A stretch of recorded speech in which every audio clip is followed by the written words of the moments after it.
All right, so we're live here, music philosophy class, and we're talking about YouTube, and uh, and we're live on YouTube.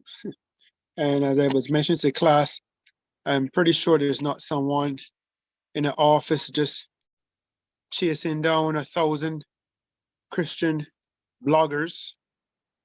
But what I do say is that even for college reasons, that you may be doing a seminar, you may be doing an activity online, and you wouldn't want to work hard at it all week and then have your video pulled, even for reasons beyond your control, or if not beyond your control, for things you weren't aware of.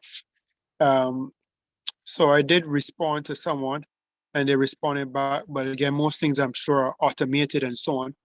But for us as Christians, if I share a video with somebody preaching, we know as Christians that that person would love for 1 million people to see it. Have at it, use it, please. But in a secular sense, they're not going to see copyright in that sense. If you use a video or if you share a video, you're liable to go copyright infringement. So I've shared videos that have gone through. I've shared videos that haven't. So it puts a little strain as to you're going to put your full effort in and you don't know if it's going to go through or not.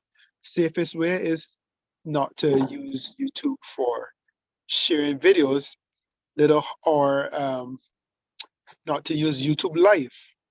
You can certainly use YouTube, but when you go live, the thing is going live.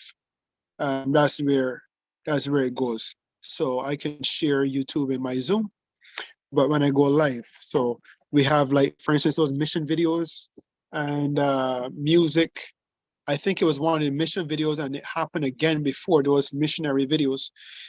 So what happens in short, I won't take much class time on it. You get 3 flags, and then they can take your YouTube channel down permanently on any Google account, which isn't to your advantage. Or you get strikes where then the YouTube account is down a week. Now, if that happens, we still have Zoom, and I can still record it and I can still send it to you in a different format, but it's obviously a good vehicle to use. But having said that, even in the pandemic, you live in times, if you say something contrary when it comes to vaccines, contrary to mainstream or politics, those are things that people like to flag you for.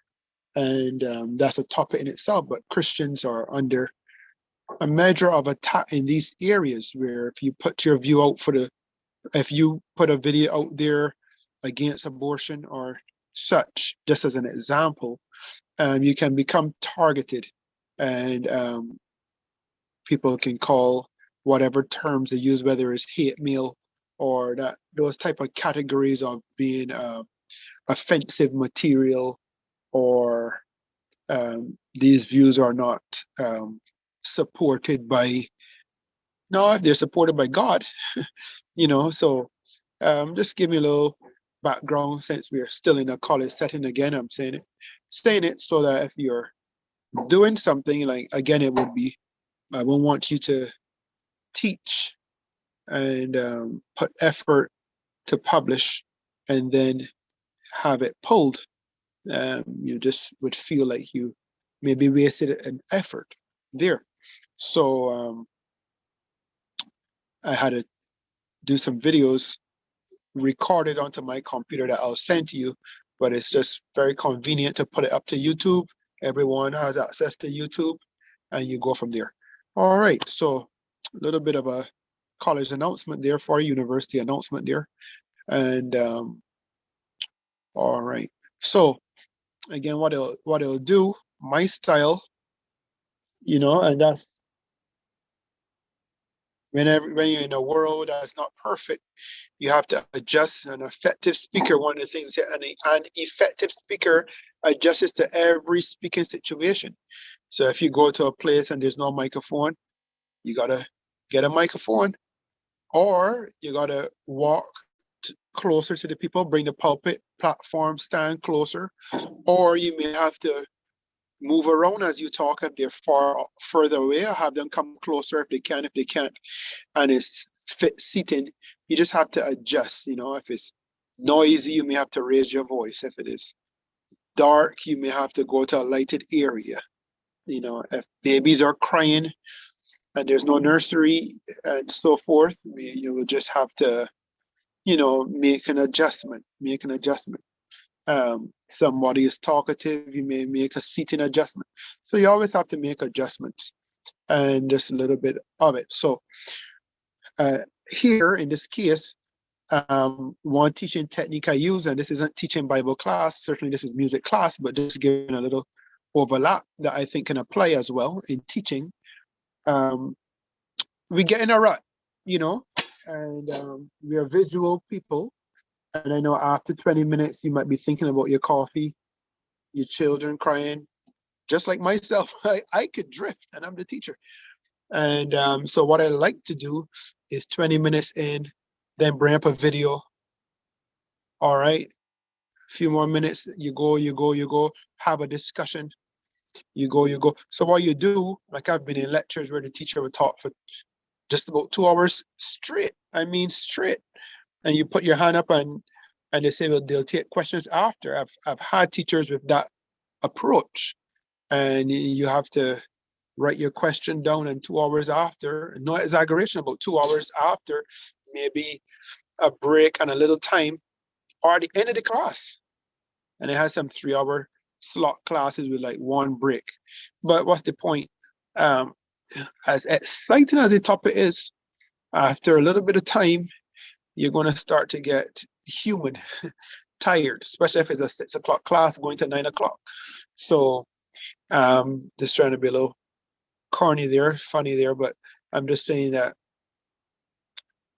it affects my style a little bit if I'm trying to avoid sharing things because I'm not sure what YouTube may flag. It means what I'm going to have to do until I get another idea is I probably would, because I can't share a video and then go live and start talking and then come off. No, that's if we get an editor, a young man to edit the classes after, he could piece it all together, delete the shared videos, and then make it flow and then promote and go. But anyway, not all of our classes have shared videos though.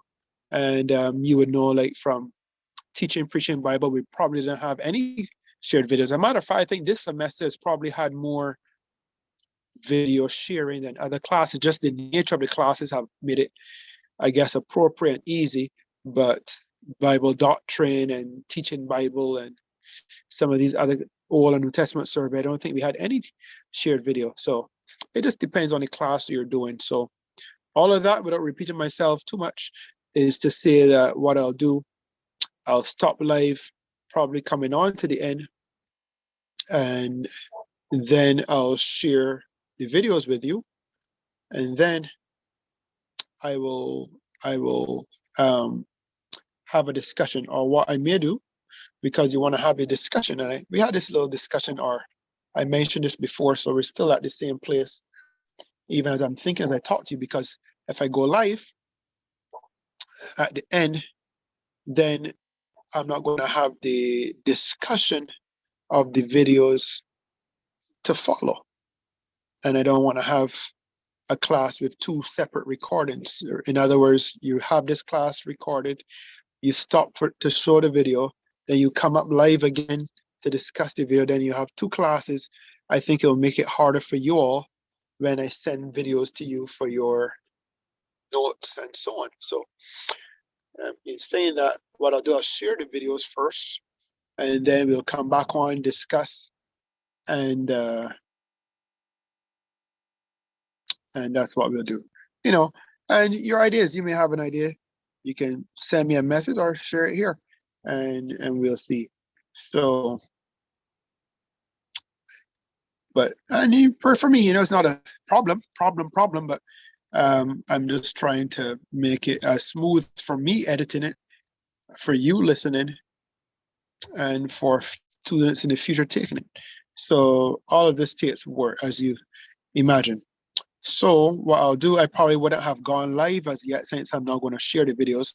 So I'll stop the live here and just share the videos.